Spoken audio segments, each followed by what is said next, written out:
If you're enjoying the fair, have made your way through the exhibit area, hopefully took a chance for our door prizes and obviously a chance, if you haven't already, on the $20,000 contest prize. But for this afternoon, we have our afternoon keynote speaker, Carol Vallone, a leader in advancing e-learning technologies, an old friend of Villanova, currently a member of the board of directors for WIMBA, former CEO of WebCT until 2006, which at the time, these numbers always amazed me, used by over 1,800 schools and institutions in 70 countries, 14 languages. Tremendous impact on how learning has changed. But Carol will, and she's actually a newer capacity member of our Villanova community with her son Taylor as a new freshman at Villanova. And she'll address these new challenging times, challenging in many ways. And please help me in welcoming Carol Vallone. Thanks.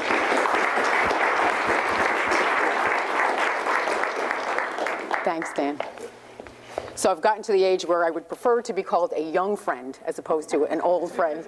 But it's great to be here, and thanks so much for hosting me. And thank you, Villanova, for the experience that my son is having. I was just talking to Dr. Deinhardt, who's in the civil engineering program, who's one of Taylor's favorite faculty members here. And anybody else, Taylor Halstead is my son. Anybody else working with him at all? Okay, great, because I'd love to meet you if you are. So thank you, Villanova, for the warm welcome for our son, Taylor. So what I want to do today is talk about meeting the challenge amidst shifts and changes. And my background is from the business world. So my entire background, my entire career has been bringing new technology products to market. And what you're familiar with, WebCT, was a company I started in the late 90s and sold it 3 years ago. It's been now to Blackboard. So I want to put a lens on and have you think with me about the business of education. So I want to talk about the shifting demographics, what's happening in our population. I want to talk about today's student, who they are, what they expect, institutional challenges, what you're thinking about as executives, what are executives thinking about in institutions, and then meeting the challenges and talking about, from my perspective, a framework on how to think about meeting the challenges today. So first off, thinking about the population overall. So we're looking at a population, 25% of foreign-born from Asia, 50% from Latin America.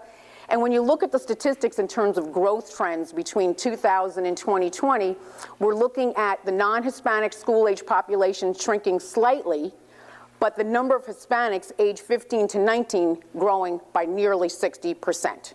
So think first of all in terms of the foreign population in this country, and then in terms of the aging population, and this is quite staggering, these statistics. In the next 10 years, the number of workers age 55 and older will grow 4 times faster than the overall workforce. So what's happening is that by 2030, estimates are showing that the US will face a 30 million worker shortage because of the retiring baby boomers, many of us here. The percent of the population 65 plus will grow to almost 20%. And the highest amount of demand coming up in the fields of math and science, engineering. Where are the big skills gaps coming up? So, job trends. Looking, again, through the period 2002 to 2012, jobs requiring higher ed growing by 22%, nearly double the rate of non-college jobs.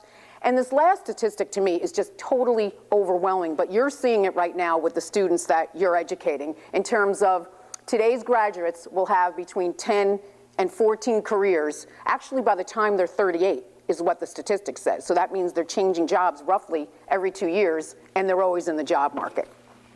So high school graduates coming up. So we're talking about the aging of the population and the graduates coming up. We're just now starting to go down, right? We've been in a trend here where you look at the trend line that's showing the population increasing dramatically. Now in 2009, it's going to start dropping off. So we don't have the number of high school age students coming into the higher ed sector. So as an institution, as an executive, what does that mean? We've got fewer, more diverse, and more non-traditional students coming into our educational systems.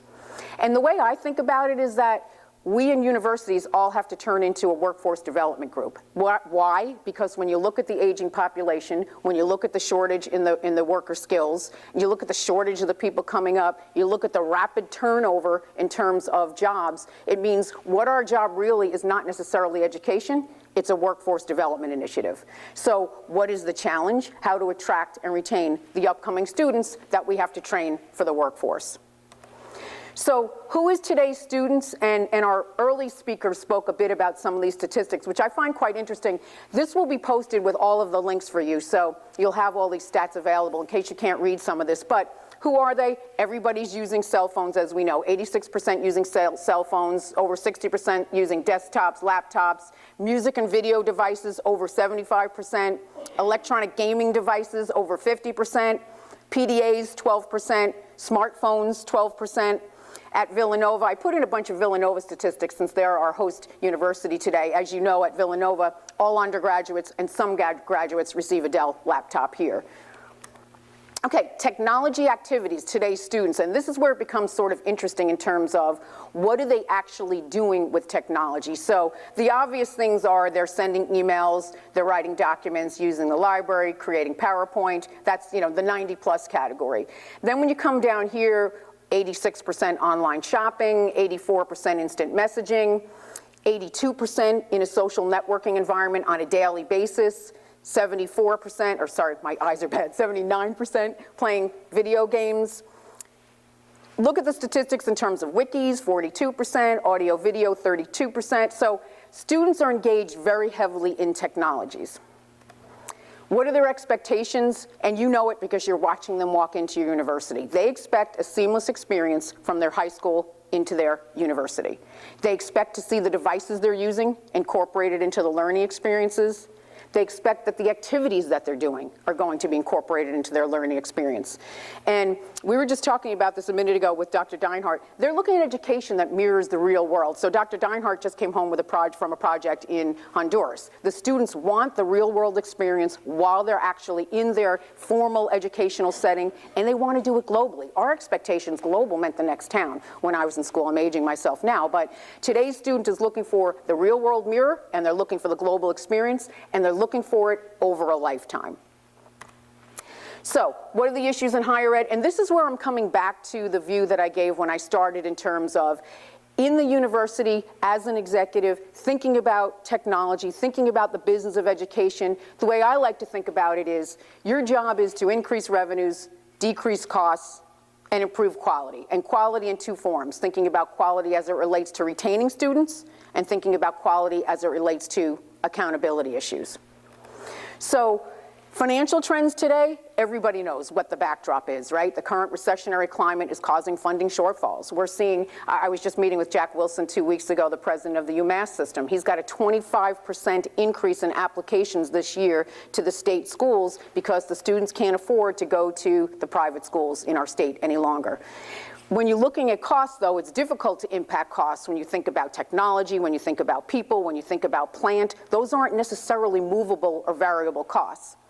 And also the increasing pressure for financial aid. Financial aid for the populations I spoke of earlier, the lower income Hispanic populations, as well as those impacted by the recession. You're facing it here, looking at how to support the students that are here and how to attract the right students going forward due to necessitating financial aid. Retention rates. When we look at the universities and you think about a cost structure and you think about what does it cost to acquire a student versus what does it cost to retain a student, much more cost effective to retain students.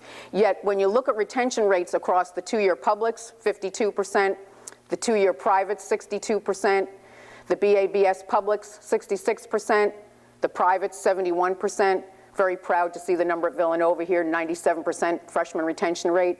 Retention rates historically and today across the industry are really, really a place where we need to think about, we need to focus, and we need to consider how do we cost effectively keep these students in our schools. Institutional accountability. Accountability can be driven by a number of issues. It could be because of funding sources. These could be private funding sources. They could be public funding sources. It could be because of accrediting bodies.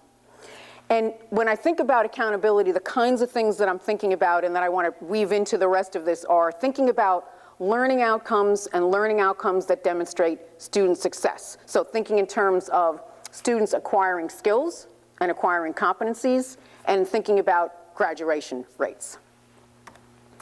So technology is used extensively on campus today, and this is sort of a profile of the industries where you look at 60% of college classrooms have a wireless network, 50% using CMS, LMS, the WebCT, Blackboard type things, 83% processing credit cards from campus websites, 94% doing online registrations, 85% online transcript access. The thing that's interesting to me is the major IT issue in the next 2 to 3 years is focusing on network and data security and upgrading and replacing the ERP. If you go back a few years, that was all about the learning management systems. Now we're back to more of an infrastructure type play, which is kind of interesting to me when you think about IT priorities and what that means for the students coming onto the campus. Technology is used at Villanova. I thought I'd profile what Villanova is doing since we're here. 100% of the classrooms have a wireless network. 100% are using an LMS. There's wildcard debit card access for the students, the employees. Some are processing credit card transactions from campus websites. Online services include registration, transcript access, financial account access. ePortfolio is used across the campus, and online library resources and digital repositories. As many of you know, Villanova was ranked the most wired campus a couple of years ago and continues to be quite aggressive in terms of the technologies at the school.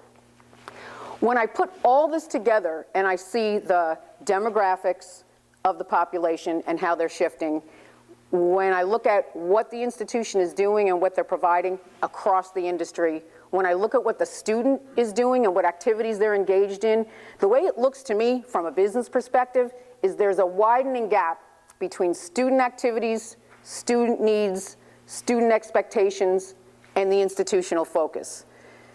So if that's true, then what is the challenge for us at universities? It's how to improve quality and build a financially healthy institution while meeting students' needs and expectations. And specifically the issue today of how to build a financially healthy institution if we are transitioning and trying to move into the world that the students are in, how do we do that given the economic backdrop? So what I think about in terms of meeting the challenge is every decision at the university should be considered within an investment criteria realm. So the way we think about this from the business world is this activity going to generate incremental revenues for my university? Will it help me to decrease the cost of delivering education? Will it help me improve the quality of learning? And will it help me meet the students where they are? So as we go forward, again, particularly with the current economic backdrop, questions to consider, things for you to put forward, initiatives for you to analyze within this context, within this framework. So along the bottom, I've put in investment criteria, and it is the revenues, decreasing costs, improving quality and learning outcomes, improving quality from a retention perspective, and meeting student needs and expectations. And while there's a primary check mark on all these slides that come up, I would argue that most of these things would fall into all of these categories. And again, for you, as you're thinking about some of your investments and some of the ways you're going to integrate technology into what you're doing, a framework you might consider as well. So the first one in terms of meeting the challenge and increasing revenue, this one in particular is interesting me in terms of, I think the way to consider revenue at the university is there a way to generate incremental revenue based on existing core competency? So this is not about going into a new business. It's a, what do we do today that brings expertise to the marketplace in a way that we can capitalize and generate incremental revenue? So for instance, in the first example, generating incremental revenues through distance learning programs, whether it be having students that can't come to campus, pay for courses through your LMS, through your live classroom product with WIMBA, for instance. A way to consider, you're already delivering these programs, is there a way to reach out and generate new revenues with that? And one of the areas that I think is totally untapped today in education is the monetizing intellectual property through tech transfer programs. And I sort of sit square in the middle of an example of that. So as many of you know, the original WebCT technology was developed at the University of British Columbia in Vancouver, Canada. And that technology came out of a tech transfer program at UBC. So when we sold WebCT, they made millions of dollars on that tech transfer technology. And when you look across many universities, these two, ePortfolio and tutoring program, are two examples from Connecticut. I gave this presentation in Connecticut recently, pieces of it, and they've got an ePortfolio they sell, they've got a tutoring program that they sell. I bet if we went across many of the departments at many of your universities, we would find a lot of core intellectual property that could be licensed and generating incremental revenues that would take a very, very low cost to get them out into the marketplace. So something to consider. In terms of decreasing costs, meeting the challenge around, there is a lot of technology out there today and a lot of methodologies out there today that are not costly that you can consider in terms of how you're delivering service. So I know there was a presentation on RSmart, and they're the company that's done the services around Sakai. They now have a financial accounting system that I think is quite interesting. And of course, when I was running WebCT, I would always say open source is more costly than the commercial applications because of the support issues. But when you look at, remember, the next 2 to 3 years, universities are looking at replacing their ERPs, looking at much more cost-effective solutions. This is kind of an interesting thing to think about in terms of the very high-end ERPs versus the open source with services to go with it. The consortia purchases. So thinking in terms of technology purchases, are you members of a consortia group? And if you're not a formal member, can you form out a consortia group to do volume purchasing? For instance, UMass in the state of Massachusetts does that with all of their technology, where they bring together the schools in the system, they make a volume purchase, and it's a much more cost-effective way to deliver their services. This one's kind of interesting to me, the K-20 New Mexico initiative. It's called IDEAL, and all these links are here for you to go and look at these resources later at your leisure. But what they're doing in New Mexico is this is really the first K-20 initiative that I've seen that's actually working relative to the sharing of resources from the P-12 aspect, the higher ed aspect, but they're also incorporating the state agencies and state training into their programs. So it's very interesting relative to a very, as you know, geographically diverse state, and looking at a way to bring together the technology resources so that from the early age up through workforce development, they've provided service to the entire state around technologies that can be leveraged very, very cost effectively. So something to think about there. The next example that I really like is the CSU Digital Marketplace, and that was designed to serve the Cal State systems. So the whole premise is that there's a lot of content, whether it be fee-based content or content that's for free, that's been assembled, that's being used across the state. All the digital rights have been cleared. There's all kinds of learning outcomes and learning initiatives that's tagged to the content. But the whole model here is that a central place to gather content that can be used across the entire state. All the rights have been cleared, all the purchases have been made. It's a very cost-effective way to bring together content that can be contributed to by the member institutions, as well as then being purchased or licensed by those institutions as well. The University System of Georgia Learning Object Repository, this was always a very fun example for me coming out of WebCT because they did it within the Vista environment. The first 2 years of all courses, it's called eCore, Electronic Core Curriculum, in the University System of Georgia, 35 member institutions. They came together and put all of their courses online. But not only did they put the full course online, but it's a full learning object library so that all the objects have been broken down. They're all tagged with learning outcomes. They're presented in multiple media forms to address students with different learning styles and different learning abilities. And faculty anywhere across the 35 institutions in the state of Georgia can assemble learning objects and to deliver a course. So they're maximizing the expertise of every faculty in every institution and providing all the students across the state the ability to have the expertise of faculty among the state institutions. So it's a very interesting model. Take a peek at that one. The other thing to consider from the technology standpoint is the SaaS models, the software as a service models, the Web 2.0 models. The SaaS model is much more cost effective. I'm thinking about my whole background in software where we constantly would deliver software, whether it be to a corporation, which was my whole background before WebCT, or to an institution, and you're putting it on campus and you're going through all the integration and you need all the administrators and you need the database administrators and just complex systems going on campus. The SaaS models that are hosted models models, much more cost effective, license the technology, no upgrades required on campus, and you basically have access through the internet. Something to consider in terms of, as you're moving forward, looking at technology solutions, what will it really cost you to bring that on the campus? So an online tutoring service, a way to connect students with tutors in a safe environment. And this particular example is the Houston Community College system using a product called Ask Online. So there's 20 campuses that make up the 6 colleges in the Houston Community College system. And what they did was they went fully online with their tutoring program because across the 20 locations, they never had the right expertise on the right location for the student needs, so that either the tutors were totally overscheduled or they were underutilized. So today what they do is they have a core group of tutors, 6 tutors, who provide all the tutoring service online for all of the locations, and they found that for them it's extremely cost effective.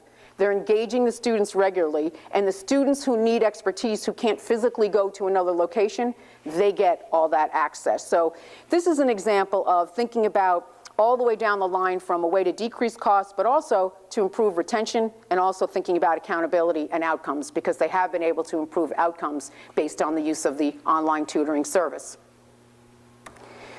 When I think about accountability overall, let me sort of shift into that. And accountability can be market-driven, or it can be just sheer pressure. So when you're thinking about accountability, questions to think about are, am I worrying about this because of a funding perspective, because of an accreditation issue, or am I thinking about accountability because I'm trying to focus on learning and assessment to improve learning? So am I trying to think about attracting and retaining students? One of the things I suggest, if you haven't seen this, is the collegiate learning assessment. Has anybody seen this?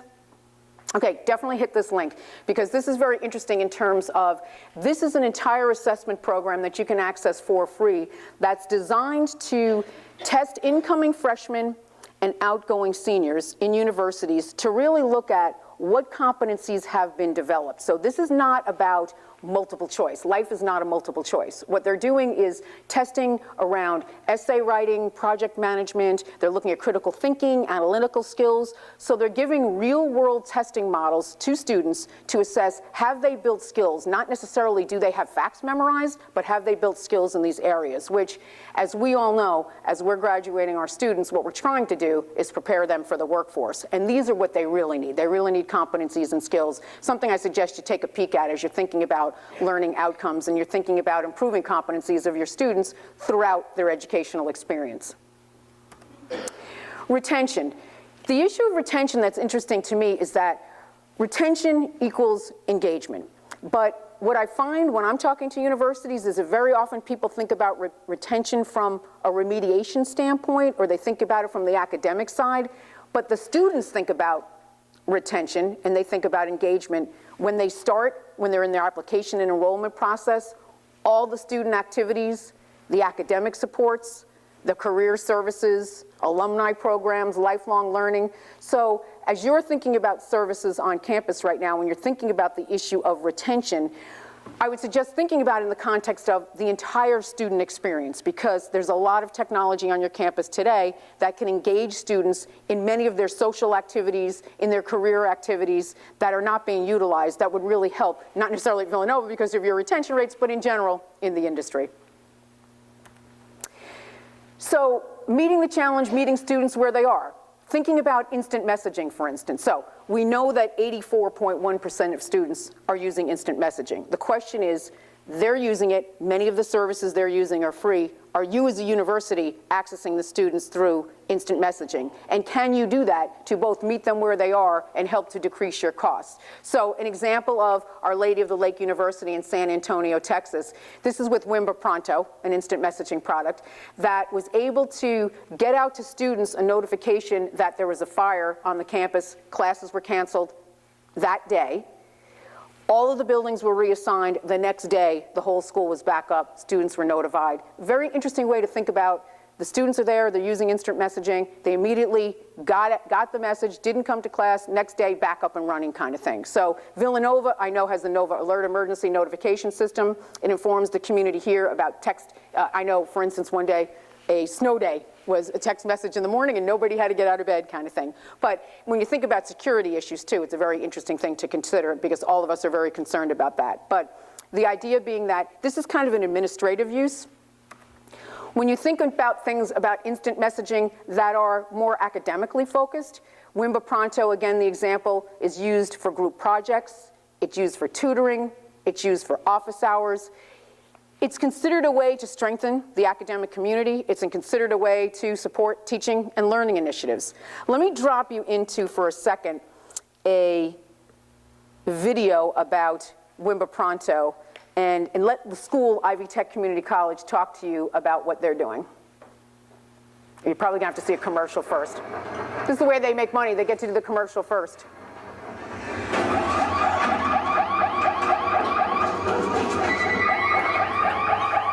This is Matt from Brinks Home Security. Someone just tried to break in. I'm sending help right now. Closure. A college here in Indiana is using new technology to help students and faculty communicate instantly. Wimba Pronto allows students to have instant access to people in their classes and their professors without having to wait for someone to reply via email. 6 News reporter Julie Persley is standing by live with more on how this could work for other schools across the state. Good afternoon, Julie. Good afternoon. They're hoping that Ivy Tech will be a lighthouse showing how successful this can be. It's a teaching tool that makes learning more convenient and gives students instant feedback. Ivy Tech students and staff have a new instant messaging tool that's different than other applications they've used before. Wimba Pronto pulls enrollment information from a school's computing database and connects students to each other. So the first day that I log in as a student, it automatically lists who's in each of my classes, what my classes are, who my fellow classmates are, who my instructors are. And so that way, anytime day or night, if I have a question about a homework assignment or I just want to reach a classmate, I have it very well organized and can find them instantaneously. It's designed for 24/7 learning that's more convenient.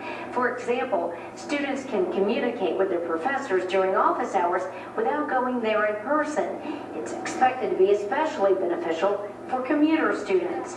I got a class all the way in like Decatur, and I live downtown, so it's pretty far, and I can't make it out there sometimes. So if I could just maybe instant message somebody, see what I missed.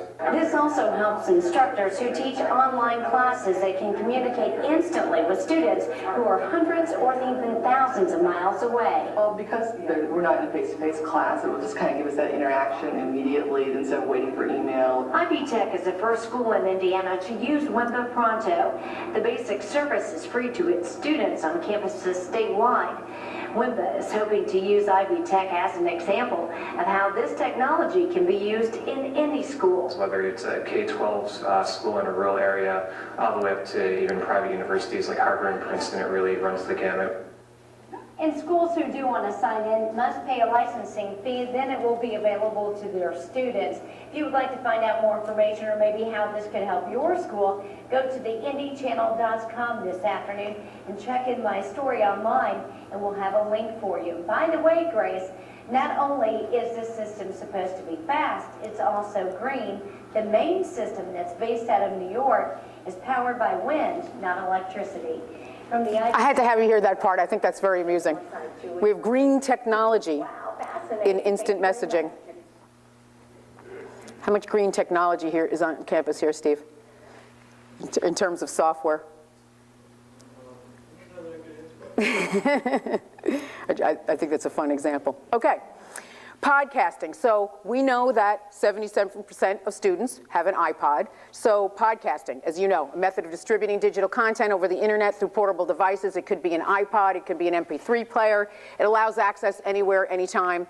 An example that I like is Purdue University. They have a product called, or a program called Boilercast, and it's a service available to all the West Lafayette classrooms. It records in over 70 classrooms. And when you think about it, and you think about preparedness for students, so it helps them, auditory learners, right, non-native speakers. It provides additional channel for material review, repeated listening, repetition of audio content. Very convenient in terms of portable digital content, reduced dependency on physical materials, gives students the ability to really be anywhere and listening to their lectures in terms of a review. I love the example here at Villanova University, as you know, one of the original iTunes universities, and they partner with Apple to deliver course lecture materials, recording special university events, and St. Augustine scholarly content. So I thought the example here at Villanova was very worthwhile to take a peek at during this presentation in terms of the podcasting initiatives here.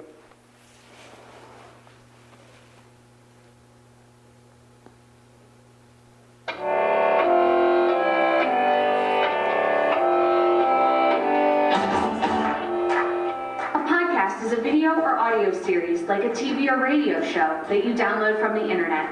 Podcasts are most often listened to on an MP3 player, but they can also be heard on a computer using media player software.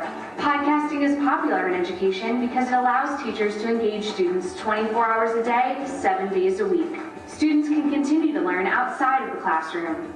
Discussions, vocabulary, foreign language lessons, interviews, and debates give context-rich knowledge that prepares students to critically engage topics. iTunes U puts the power of the iTunes Store to work for colleges and universities. Users can easily search, download, and play course content just like they do music, movies, and TV shows. iTunes U delivers easy, 24/7 access to educational content from top colleges, universities, and educationally focused organizations across the country. Villanova University now competes with Notre Dame, Stanford, MIT, and Harvard. And iTunes U is accessible to anyone with a Mac or PC. Students can sync content with any iPod or computer and go right on learning while they sit in their dorm, grab a meal, walk to class, or work out at the gym. Engaging students on their home turf, iTunes U offers audio and video that brings plain text to life. The integration of iTunes U and podcasting allows Villanova University course content, special events, and featured lectures to be available at any time, in any place, for anyone.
So how many of you here use any form of podcasting in your classes with your students? Okay, great.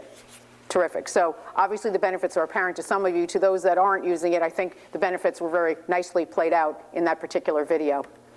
Okay, YouTube. So YouTube, meeting students where they are, 78% of students are in YouTube. It's a free service. You can watch and share original videos worldwide through a web experience.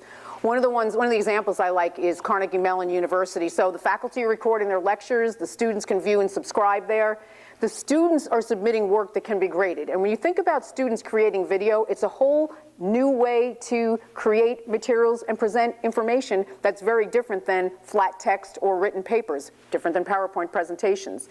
CMU creates channels on their sites to take advantage of videos not just from their students internally, but also from the university and from outsiders to give them expertise. So from an educational standpoint, it makes students available, gives students available information from their faculty and outsiders. It brings institutional branding at no charge to your university, and it gives a new way to collect and present information and learning. And I think when you think about that, that's what we're trying to do, is give students alternative ways to represent their work. So when we look at the Carnegie Mellon site, it's kind of fun to go through some of their presentations here. Conversations. I'm going to cut this one off. And inclusion in the community. We are in Villanova conversations, the biggest suburb of diversity and inclusion, to half of the 8 million inhabitants of the South African business capital.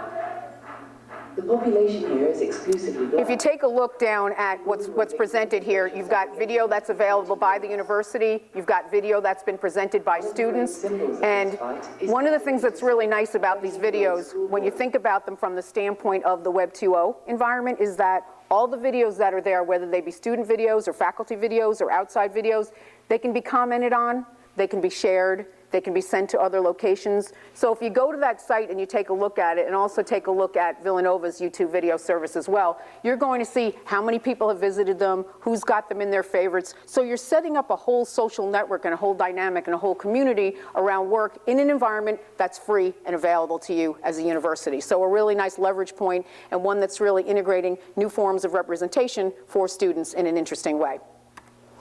Social networking in Facebook, and our morning speaker spoke about this a bit as well. How many of you have a Facebook account? Okay, how many are on LinkedIn? MySpace? Okay, so pretty much you know what's going on in the social networking world. What's interesting to me when you think about social networking, 82% of students use social networks daily, and when you talk to the students, the way they talk about it is it's a presence in their lives. It is not a place they go to, it is a place they are at all times. So Facebook in particular, I've been working on an initiative, a company called Great Pass, which is focusing on a community among higher ed institutions, corporations, and students around career planning and career management. And the whole point is that when you've got students in this environment all the time, companies are trying to figure out, how do I reach students in Facebook? How do I engage them in Facebook? When you look at hiring statistics, 1 in 3 referrals becomes a new hire. So when you think about this kind of environment, Bentley University, for instance, when they were one of the beta testers for this technology, when I met with one of the deans there of enrollment, he said that 94% of the entering freshmen last year had formed their own Facebook group before they even came on campus. So what universities are in a very choice position to think about is how to form groups, how to form fan clubs, how to disseminate information, how to take advantage of a free environment where your students are already present. Virtual worlds. When you think about the virtual world and the gaming technologies, you've got 78% of students who are actually playing around with video devices and gaming technologies. What I like about this a lot, as you know, is a virtual world is where you move into the environment and you become a part of the environment. This example is a really nice one from the School of Library and Information Science, San Jose University. They used a virtual campus in Second Life for e-learning classes and virtual community events. And what is it? It's an engaging, interactive, online class environment. It's an educational environment. It's for simulation, and it fosters community and fosters creativity. And I personally believe that gaming technology will take over education at some point, because all of us know that all of our kids who are always in gaming environments, it's the perfect amount of support, the perfect amount of challenge. They never walk away. So they always get some success, and they always come back, and they're present in the environment. So they become a member and a contributor, as well as a participant in the particular environment. This is kind of an interesting example to look at in terms of San Jose State's Beginning in the summer Second of Life. 2007, San Jose State University's School of Library and Information Science will begin using the Second Life multi-user virtual environment to augment its distance learning. Currently, the school uses Blackboard, Plone, and Illuminate to serve its over 1,800 full-time distance learning students. Second Life includes a number of unique learning affordances. Students and teachers enter the environment using avatars, and they walk around simulated spaces. But here the similarity with games like World of Warcraft and EverQuest end. Educators write their own stories, and students move around in their own spaces. There's no backstory. All content visible in Second Life is created by its users, and thousands of teachers in hundreds of universities around the world are using Second Life to experiment with a new mode of distance learning. And at San Jose State School of Library and Information Science, where the majority of our students are distributed, This is an excellent opportunity to simulate a shared learning community space. This is a quick review of San Jose State's instructional design method for creating a campus for its School of Library and Information Science. The island serves a number of constituents, and you might even think of this as a website layout, with the top level being classrooms and presentation space, research and development, a place for students, a place for teachers, and also a public space for the community to come and use. The key instructional design challenge here is to break this hierarchical metaphor and rebuild it in a three-dimensional setting. That web structure with hierarchy and folders and subdirectories is translated in 3D as a 16-acre plot of land, with a home page in the middle surrounded by lands that serve each of the constituents. The middle of our island, the place where all new people arrive, is called the walking campus. It's a highly realistic rendition of our bricks and mortar campus, with buildings borrowed from it. One portion of the island is set aside for research and development on such things as combining learning management systems like Moodle with Second Life. Teachers working in Second Life gather with students in groups of anywhere from 5 to 30 individuals. We are accommodating those in the classroom and presentations area. The south side of the island houses the Student Union. It's a social gathering place like a cafe, but it's also a place for students to gather with other students and show their work. We're seeing a lot of interest from faculty who want to use Second Life to represent themselves in offices. Here they can deliver prepackaged video and also assignments. Supporting the Second Life community is a very crucial part of what we're doing, and so we've portioned off a part of our campus for the public to come and practice their Second Life building skills. This informal learning space is supported with a number of video tutorials. Another project underway for the community is San Jose State University's support of a very large auditorium that will hold up to 100 audience members for large presentations. San Jose State School of Library and Information Science is very proud to be part of the Info Island Archipelago, which is a group of about 12 16-acre islands. The islands house hundreds of educators, including the Alliance Library System and San Jose State University.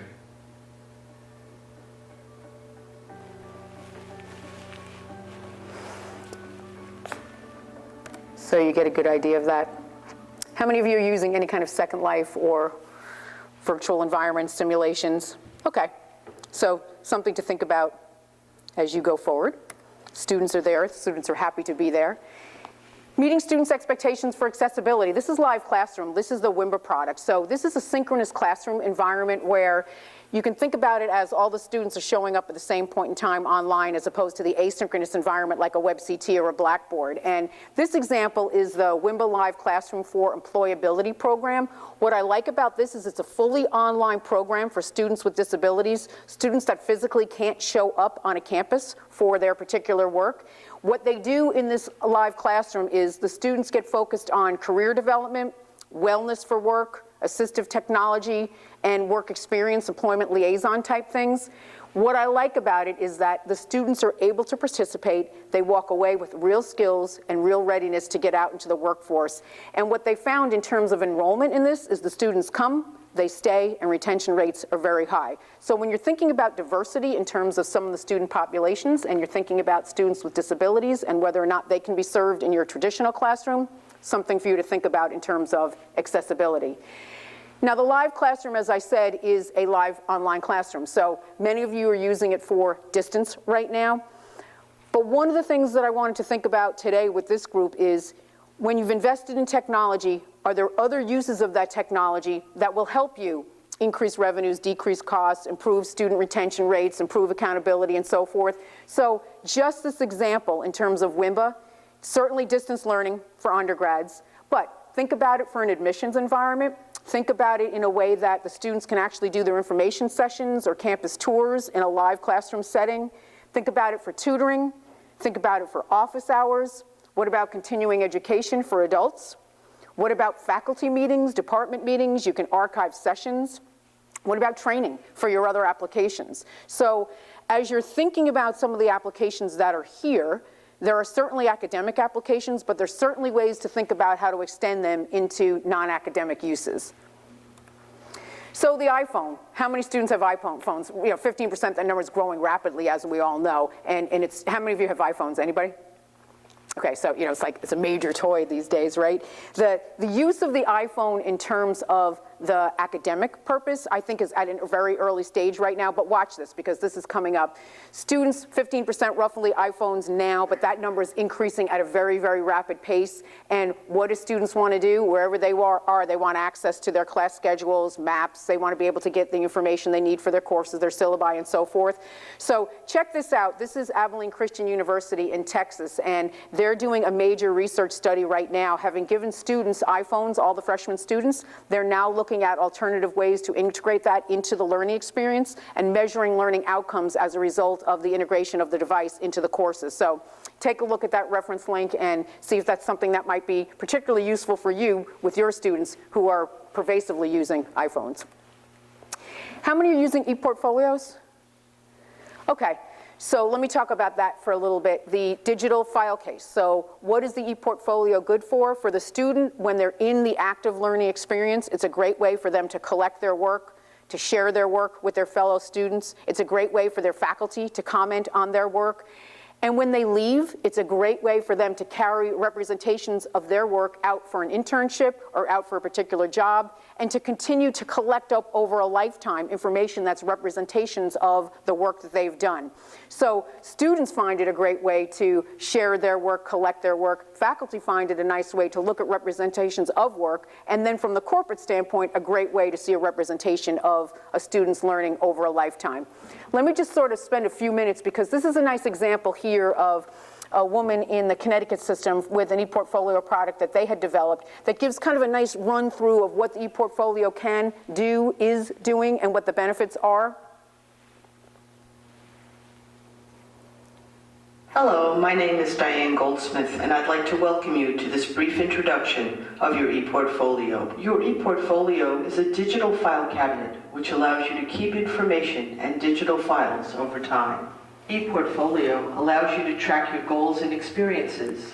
You can keep extensive information about goals, degrees and awards, honors, internships, and co-ops. You can maintain a plan of study, which acts as an unofficial transcript, and you can document jobs, volunteer work, and any other co-curricular experiences. Your ePortfolio also allows you to upload any type of digital file into your file manager. This includes documents, photos, flash movies, videos, audio files, resumes, cover letters, and images. You can also upload links to Flickr and YouTube. You can use these files and images to build portfolios by selecting appropriate files to tell a story or to demonstrate what you have learned, what you do best, the scope of your achievements, or to describe who you are and what you love to do. Adding an introduction and reflection about your work helps put your work in context and makes it more than just a folder of your work. Use these links from your homepage to upload files and to build portfolios. You can showcase your portfolios, goals, and experiences by creating a guest view. You can customize layouts and backgrounds and save the design to be reused. You can invite faculty, friends, employers, and others to view and comment on your guest views. This is a guest view which highlights my chosen portfolios, photos, experiences, career documents, and education and training. This guest view has the same information, but uses a different design and a tab-based layout. Here's a third view with a custom background that I uploaded to my file manager. In each of these guest views, you can choose to highlight selected experiences, education, and training which you have added to your ePortfolio. When your guest clicks on the item, she will see an expanded view with more details about each educational or work experience that you have added to this guest view. Photos and career documents, such as resumes and cover letters, are uploaded and stored in your file manager, along with other examples of your work. This is a different guest view with a welcome image of bicycles, a tabbed layout, and it includes a selection of different portfolios, education, and experiences. When your guest chooses the Portfolio tab, he can click on each of your portfolios. This portfolio includes a goal, information about the portfolio, and 3 work items, each with attached digital files, introductions, and reflections. There are many ways to learn how to use your ePortfolio. You can take an interactive tour by using the Getting Started wizard. The how-to videos are short introductions to a specific section. The reference section. Okay, so sort of the how-to we don't need to go through, but the whole idea of the e-portfolio, and again, this example is from the Connecticut system, and this is one that they have commercialized, developed within that system, one that they're using pervasively, and you can see the benefits for the students and the faculty as well. So it really serves all of the checkpoints along the investment criteria model that I've been speaking about. So Villanova also has an e-portfolio pilot since 2004, and it offers it to all students and faculty. So for those of you that are from Villanova, make sure you jump onto this link. It's a TaskStream product, and take a look at what you're doing here. So are you ready to meet the challenge? And issues to consider, and I actually want to break, this group is small enough that I want to break it into some discussions, and then we'll come back again and talk about what we came up with in the groups. But things to think about overall. What's the profile of your student today? What your future students are going to look like? Are you leveraging existing expertise on the campus? Have you evaluated collaborative agreements? Have you considered open source? Have you considered Web 2.0 technologies? What's driving accountability at your institution? What services are you providing students to engage them over their entire experience? And are you meeting students where they are with technologies and in the devices that they use? So with the group being small enough here, what I'd like to do is have you break out into groups. Don't go with people you know, and think about these 3 points. But for me, going to a conference is always interesting in terms of what are other people doing that I can learn from. So what I hope to do is kind of give you a framework around thoughts on generating incremental revenue with existing investments or IP. I'd like to hear some ideas of what you're doing there. Strategies for decreasing costs with technology.